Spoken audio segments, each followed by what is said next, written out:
পরদিন সকালে মেঘলা কলেজের উদ্দেশ্যে রওনা হলো। বাসে মেঘলা দাঁড়িয়ে আছে। হঠাৎ লক্ষ্য করলো কেউ একজন তার গা ঘেঁষে দাঁড়িয়ে আছে। ছেলেটি ক্রমশ তাকে পেছন থেকে আষ্টে পিষ্টে জড়িয়ে ধরছে। মেঘলা সিদ্ধান্ত নিয়েছে এবার ছেলেটিকে একটা থাপ্পড় মারবে। মেঘলা যখন ভাবনা মতো কাজটি করার জন্য পেছনে ঘুরল, সে ছেলেটির একদম কাছে গিয়ে পড়ল। ছেলেটির সাথে প্রায় গায়ে গা মিশে গেছে। ঠোঁট ছুঁই ছুঁই অবস্থা, চোখে চোখ পড়ল। সাথে সাথে ছেলেটি পেছনের সবাইকে ধাক্কা দিয়ে একটু পেছনে সরে গেল। কিন্তু ছেলেটিকে দেখার পর মেঘলার মনে হচ্ছে যা হচ্ছিল ভালোই হচ্ছিল, কেন যে বাধা দিলাম। মেঘলা অবাক হয়ে বলল, আপনি এখানে? আকাশ বলল, আর কখনো বাসে আসবি না। মেঘলা বলল, মানে? আকাশ বলল, অসহ্যকর, আমার একদম ভালো লাগছে না, চল এখান থেকে। এই ড্রাইভার, বাস থামান, আমরা নামবো। আকাশ মেঘলার হাত ধরে নিয়ে নেমে গেল। মেঘলা বলল, রাগ করলেন কেন? আকাশ বলল, বাসে এভাবে হ্যারেস হতে হয় কোনোদিন বলিসনি তো। মেঘলা বলল, কই কি হয়েছে? আকাশ বলল, আজকে আমার জায়গায় অন্য কেউ থাকলেও তো একই অবস্থা হতো, পেছনের সবাই যেভাবে ধাক্কা দিচ্ছিল। মেঘলা বলল, ছাড়ুন তো, এসব কোনো ব্যাপার নাকি? আকাশ বলল, এক থাপ্পড়ে সব দাঁত ফেলে দিব।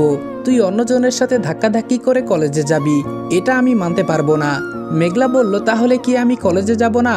আকাশ বলল, যাবি, আমি কলেজের বাসে বলে দিব। যদিও এই রাস্তায় বাস আসে না, তবুও আমি বলে দিব যেন তোকে এসে নিয়ে যায়। মেঘলা বলল, সেসব না হয় পরে হবে, আপনি বাসে কি করছেন? আপনার বাইক কোথায়? আকাশ বলল, রাস্তায় রেখে এসেছি, তোকে দেখতে অনেক ইচ্ছে করছিল, তাই তোর সাথেই বাসে এসেছি। মেঘলা বলল, আজব মানুষ, এই মাত্রই তো বাসা থেকে এসেছি, তখনই তো দেখা হলো, কলেজে গিয়ে আবার তো হতোই। আকাশ বলল, এত কথা বলিস কেন? চুপ থাক না, এখন কি নিজের বউয়ের সাথে দেখা করতে তোর পারমিশন নিতে হবে নাকি? মেঘলা বলল, না বাবা, আপনার বউ আমি বলার কে? যা মন চায় তাই করেন, এখন চলুন, কলেজের দেরি হয়ে যাচ্ছে। আকাশ বলল, আমরা কলেজে যাব, কে বলল তোকে? মেঘলা বলল, তাহলে কোথায় যাব? আকাশ বলল, আজ তোর ভালোবাসার প্রথম দিন, আজকে আমরা ডেটিং এ যাব। মেঘলা বলল, ডেটিং, সেটা আবার কি? আকাশ বলল, আগে চল দেখাচ্ছি। আকাশ মেঘলাকে নিয়ে একটা পার্কে গেল। মেঘলা ভেবেছিল সেখানে রোমান্টিক কিছু হবে, কিন্তু সেখানে গিয়ে তার রীতিমতো ভয় করছে, কারণ সেখানে কালকের ছেলেগুলি দাঁড়িয়ে আছে। মেঘলা বলল, থামুন, আপনি তো বলেছিলেন ডেটিং এ যাচ্ছি, তাহলে এখানে কি হচ্ছে? আকাশ বলল, কি হচ্ছে? মেঘলা বলল, এখানে তো মারামারি হবে মনে হচ্ছে। ডেটিং এ কি কি হয় আমি জানি, সেখানে মারামারি হয় না। আকাশ বলল, কিছুক্ষণ আগেই তো বললি ডেটিং কি সেটা তুই জানিস না। মেঘলা বলল, মিথ্যা বলেছিলাম, চলুন না এখান থেকে চলে যাই। আকাশ বলল, কার কাছে ডেটিং মানে কি আমি জানি না, তবে আমার কাছে একে অপরকে খুশি করতে পারাটাই হলো ডেটিং। আমার মনে হয় এদের মারতে পারলে তুই খুশি হবি, তাই এই ব্যবস্থা। মেঘলা বলল, কি অদ্ভুত ভালোবাসা। আকাশ বলল, এটাই আকাশের ভালোবাসা, ভিলেনি ভালোবাসা। আকাশ কাকে যেন বলল লাঠি দিতে, একটা ছেলে এসে একটা হকি স্টিক দিয়ে গেল। আকাশ স্টিকটা মেঘলার হাতে দিয়ে বলল, যা যত খুশি মার। মেঘলা বলল, কি বলছেন?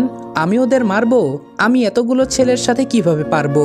আকাশ বলল, আমাকে কি তোর পাগল মনে হয় যে ব্যবস্থা না করে তোকে পাঠিয়ে দিচ্ছি? এই তোদের বলছি, চারদিকটা ভালো করে দেখে নে, আশেপাশে যাদের দেখছিস সবাই দাঁড়িয়ে আছে মেঘলাকে সাপোর্ট দেওয়ার জন্য। কেউ একটু ঝামেলা করবি তো গণধোলাই খেয়ে সোজা উপরে চলে যাবি, আর চুপচাপ মার খেলে একটা মেয়ে আর কতক্ষণ মারবে, এমনিতেই ছেড়ে দিব, বাকিটা তোদের ইচ্ছে। মেঘলা বলল, আমি পারবো না। দূর থেকে নাবিল বলল, আকাশ, আগেই বলেছিলাম এই মেয়েকে দিয়ে হবে না, যা করার তোকেই করতে হবে। মেঘলা বলল, আপনিও আছেন? নাবিল বলল, জি আগে হ্যাঁ, এখানে থাকা আমি থেকে ফুচকাওয়ালা সবাই আপাতত আপনার অ্যাসিস্ট্যান্ট ম্যাডাম। আকাশ বলল, মেঘলা, এই পর্বটা তাড়াতাড়ি শেষ কর, আরও অনেক কাজ বাকি আছে। মেঘলা এবার স্টিকটা হাতে নিয়ে এগিয়ে গিয়ে বলল, তোমরা চলে যাও, আমি তোমাদের ক্ষমা করে দিলাম। আকাশ বলল, ওই কি বলছিস এসব? মেঘলা বলল, আজকে আমার জীবনের সবচেয়ে ভালো দিন, আমি কোনো ভালো কাজ দিয়ে দিনটা শুরু করতে চাই, আর ক্ষমার চেয়ে ভালো কি হতে পারে? সাথে সাথে ছেলেগুলি এসে মেঘলার পায়ের কাছে বসে পড়ল। অনেক ভয় পেয়েছিলাম ভাই, আজকে আমাদের ছাড়বেন না এটা জানতাম, আপনি যে মাফ করে দিবেন ভাবতেই পারিনি। আকাশ ভাইয়ের মার খেয়ে 2 মাস হাসপাতালে ছিলাম, এবার তো আরো বেশি মারতো। আপু, আমাদের ভুল হয়ে গেছে, আপনার এই ক্ষমার কথা আমরা কোনোদিন ভুলবো না, আর কখনো কোনো মেয়ের দিকে চোখ তুলেও তাকাবো না। আশেপাশের সবাই হাততালি দিতে থাকলো। নাবিল এসে আকাশের কাঁধে হাত রেখে বলল, এমন মেয়ে পাওয়া ভাগ্যের বিষয়, তুই অনেক লাকি। মেঘলা বলল, যাও তোমরা। এই বলে নাবিলের কাছে এসে বলল, লাকি উনি নন, আমি। প্রেমিকাকে খুশি করতে এত ব্যবস্থা কয়জন ছেলে করতে পারে বলেন? কিন্তু আমি চাই না আমার জন্য উনি কারোর সাথে ঝামেলা করুক, আর বিপদে পড়ুক। ভালোবাসার উপরে কোনো পাওয়ার নেই। আমি আমার ভালোবাসা দিয়ে উনাকে সবাইকে ভালোবাসতে শিখাবো। উনি আর কখনো কাউকে মারবে না। আকাশ বলল, পাকা বুড়ি একটা, থাক আপনার আর পাকামি করতে হবে না, চলুন এবার। মেঘলা বলল, আচ্ছা চলুন। নাবিল বলল, আকাশ তাহলে তোরা যা, কোনো অসুবিধে হলে ফোন দিস। মেঘলা বলল, আপনিও চলুন না। নাবিল আকাশ দুইজনেই হেসে উঠল। নাবিল বলল, বোকামি, যাও তো। আকাশ মেঘলাকে নিয়ে চলে গেল। মেঘলা বলল, কোথায় যাচ্ছি আমরা? আকাশ বলল, চলো তো। কিছু দূর যাওয়ার পর আকাশ মেঘলার চোখ বেঁধে দিল। মেঘলা বলল, চোখ বাঁধছেন কেন? আকাশ বলল, তোকে বেঁচে দিব তাই, চুপচাপ চল। যখন চোখ খুলল তখন সেখানে কিছুই দেখা যাচ্ছে না, চারদিকে অন্ধকার। মেঘলা বলল, আকাশ এটা কোথায়? আমি তো কিছুই দেখতে পাচ্ছি না। আকাশের কোনো সারা শব্দ নেই। মেঘলা আকাশকে ডাকতে থাকে, আপনি কোথায়? উত্তর না পেয়ে মেঘলা হাতড়ে হাতড়ে আকাশকে খুঁজল, কিন্তু আকাশের পাত্তা নেই। মেঘলা বুঝতে পারলো আকাশের উপস্থিতি এখানে নেই। ভয়ে মেঘলার অবস্থা খারাপ হয়ে গেছে। প্রায় 1 ঘন্টা হয়ে গেছে আকাশ নেই।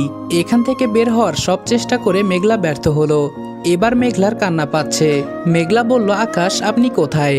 আমার এখানে থাকতে কষ্ট হচ্ছে, ভয় করছে অনেক, আমাকে নিয়ে যান প্লিজ। আপনি আমার সাথে এটা কিভাবে করতে পারলেন? কি এমন অন্যায় করেছি যার শাস্তি এভাবে দিচ্ছেন? কিছুক্ষণ পর আকাশ আসলো আর অবাক হয়ে বলল, মেঘলা ঘর অন্ধকার করে রেখেছিস কেন? আকাশ ফোনের ফ্ল্যাশ অন করলো। আকাশের কণ্ঠ শুনে আর আলোর রেখা দেখেই মেঘলা দৌড়ে গিয়ে আকাশকে জড়িয়ে ধরে কাঁদতে লাগলো। আকাশ বলল, আরে কাঁদছিস কেন? মেঘলা আকাশের বুকে মুখ গুজে চোখ বন্ধ করে শক্ত করে আকাশকে জড়িয়ে আছে, মুখে কোনো কথা নেই। আকাশ বলল, আচ্ছা বুঝেছি, এবার ছাড়, গিয়ে লাইট অন করি, তারপর শুনি কি হয়েছে। ছাড়ার কথা শুনে মেঘলা আকাশকে আরো শক্ত করে আঁকড়ে ধরে বলল, আমি এখানে থাকতে চাই না, আমাকে নিয়ে চলুন প্লিজ, আমার এমন অদ্ভুত ভালোবাসার দরকার নেই। আকাশ বলল, তাই বুঝি? আচ্ছা মেঘলা তুই এত বোকা কেন? তোকে আমি কেন অন্ধকার ঘরে বন্ধ করে যাব বলতো? আর গেছি যখন নিশ্চয়ই কোনো কারণ ছিল। তোর কাছে তো ফোন ছিল নাকি? এতই যখন ভয় পাচ্ছিলি ফোন করলি না কেন? তোকে বলেছিলাম না যে কোনো অসুবিধায় পড়লে সাথে সাথে আমাকে এসএমএস করবি? আমি তো ভেবেছিলাম ফ্ল্যাশ অন করে তুই সারপ্রাইজটা উপভোগ করবি, তাই তোকে সময় দিয়েছিলাম। আর এতক্ষণ আমি বাহিরে দাঁড়িয়েছিলাম। এত কিছু বলার পরেও মেঘলা আকাশকে ছাড়তে রাজি না, তাই আকাশ মেঘলাকে কোলে তুলে নিয়ে গিয়ে লাইট অন করলো। সাথে সাথে উপর থেকে গোলাপের পাপড়ি পড়তে লাগলো। মেঘলা তা দেখে অবাক হয়ে গেল। সে আকাশের কোলে থেকেই চারপাশে চোখ বুলিয়ে খুশি হয়ে গেল। ঘরটা গোলাপ আর বেলুন দিয়ে সাজানো, সবটা মেঝেতে গোলাপের পাপড়ি বিছানো। মেঘলার গোলাপ খুবই পছন্দ, তাই ফুল দেখেই খুশি হয়ে গেল। আকাশ বলল, নামবি নাকি কোলেই থাকবি? আমার অবশ্য কোনো আপত্তি নেই। মেঘলা এক লাফে কোল থেকে নেমে ঘুরে ঘুরে সব দেখতে লাগলো। দেখেই বোঝা যাচ্ছে সে কত খুশি হয়েছে। মেঘলা সব দেখছে। এই ফাঁকে আকাশ আবার বাইরে চলে গেল। মেঘলা সবকিছুর মাঝে দেখলো ঘরের একপাশে 2টা পুতুল সাজানো। পুতুলগুলি দেখে মেঘলা আবার কেঁদে দিল। আকাশ একটা কেক নিয়ে ফিরে এলো। এসে দেখে মেঘলা পুতুল হাতে নিয়ে কাঁদছে। আকাশ এবার রেগে ধমক দিয়ে বলল, তোকে কি কান্না রোগে পেয়েছে নাকি মেঘলা? শুধু শুধু এত কাঁদছিস কেন? দেখ তো কেঁদে কেঁদে চোখ মুখের কি অবস্থা করেছিস। মেঘলা পুতুলগুলি আকাশের দিকে এগিয়ে দিয়ে বলল, এরা আকাশ আর মেঘলা তাই না? আকাশ বলল, হ্যাঁ, তো এর সাথে কাদার কি সম্পর্ক? মেঘলা এসে আকাশকে জড়িয়ে ধরে বলল, এত ভালোবাসে নামায়? আকাশ বলল, কোনো সন্দেহ আছে নাকি? মেঘলা বলল, না নেই। তবুও এতদিন আগের মাটির পুতুল কিভাবে রাখলেন? আকাশ বলল, তোর মনে আছে মেঘলা, আমি পুতুল খেলতে চাইতাম। আকাশ বলল, তোর মনে আছে মেঘলা, আমি পুতুল খেলতে চাইতাম না, তুই জোর করতি খেলার জন্য। ছোটবেলায় কতবার এই পুতুল আকাশ আর মেঘলার বিয়ে দিয়েছিস, সেগুলি কি করে হারাতে দেই বল? আচ্ছা চল এবার কেকটা কাট। মেঘলা বলল, আপনি এত কিছু কখন করলেন? আকাশ একটু হাসলো। মেঘলা কেক কাটার জন্য কেকের কাছে গেল। আকাশ বলল, দাঁড়া, আগে একটা কাজ আছে। আকাশ হাঁটু গেড়ে বসে মেঘলার দিকে একটা আংটি বাড়িয়ে দিয়ে বলল, সারা জীবন থাকবি তো আমার পাশে?